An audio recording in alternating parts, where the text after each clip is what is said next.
Hindi ko alam kung kailan nagsimula ang lahat, pero sigurado ako, hindi na ako nag-iisa sa aking silid. Ako si Rico, 24 anyos, at pansamantalang naninirahan sa lumang bahay ng aking lola sa probinsya ng Quezon. Matagal na itong walang nakatira, simula nang bawian siya ng buhay. 2 taon na ang nakalipas. Nagdesisyon akong dun muna manirahan habang naghahanap ng trabaho. Tahimik, presko, at malayo sa gulo ng Maynila. Noong unang linggo, ayos lang. Malamig sa gabi, mahimbing ang tulog. Pero pagsapit ng 2nd linggo, dun ko siya narinig. Isang tinig, mahinang bulong, na tila galing sa ilalim ng kama.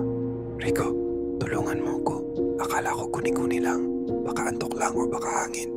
Pero gabi-gabi, 2:00, nauulit ang tinig. Balakas ito ng balakas.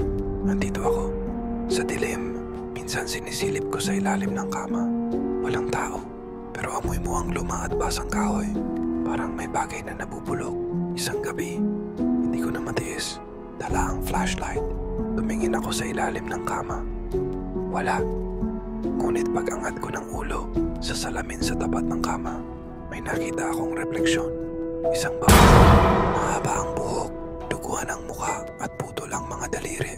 Nakatingin siya habang nakangiti. Pumipintig ang dibdib ko. Lumabas ako ng kwarto at tumuloy sa kusina para uminom ng tubig. Nang buksan ko ang ilaw, may nakita akong nakasulat sa pader gamit ang tila dugo. Salamin ang daan. Kinabukasan, pinuntahan ko ang matandang kapitbahay, si Aling Cora. Nung ikinuwento ko ang nangyayari, pumutla siya at halos hindi makapagsalita. Anak, baka siya yon, ang kapatid ng lola mo, si Miling. Matagal na siyang nawawala. Wala raw nakakita kay Miling. Matapos nitong magkaroon ng pagkakaalitan sa lola ko tungkol sa isang lalaki. Mula noon sinasabing may itinatago ang lola sa lumang bahay. Pagbalik ko, pinalak kong wasakin ang salamin. Pero bago ko ito mabasag, bumigat ang paligid, lumamig. Parang may yumakap sa leeg ko. Huwag, ako'y nandito.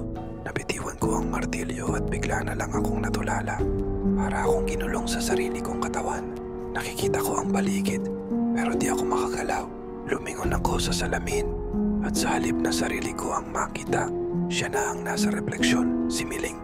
Ako na ang nasa dilim. Ngayon, naririnig ko na lang ang sarili kong sigaw gabi-gabi, pero walang makakarinig. Ako na ang tinig mula sa dilim.